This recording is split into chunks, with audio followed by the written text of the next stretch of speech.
Cinema వారు కొంతమంది పైసా కోసం కక్కుర్తిపడి సమాజాన్ని చెడగొట్టకూడదని సిపిఐ నారాయణ సూచించారు. బెట్టింగ్ యాప్స్ తో యువతను తప్పుదోవ పట్టించొద్దని హెచ్చరించారు.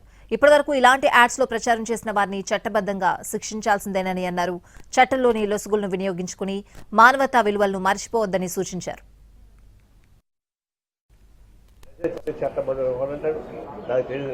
తెలియదా సినిమాలో పనిచేసేవాడు తెలియకపోవడం దానిలో కళాంతకుడు అన్ని విషయాలు తెలుసు.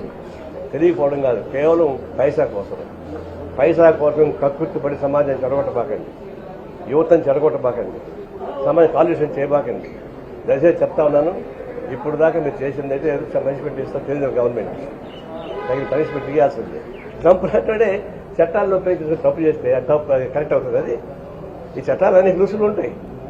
నైతికత లేదా, మానవత్వం లేదా, సమాజం నైతిక భావం లేదా, కేవలం డబ్బులే కావాలన్నా, దొంగ మార్గం డబ్బులు సంపాదించాలన్నా, ఇవన్నీ కూడా కేవలం చట్టమని, రూసుకులని, నాకు తెలియదని అమ్మాయికి పోటీ పెట్టబాకండి. తక్షణం అన్ని రకాల అడ్జస్ట్మెంట్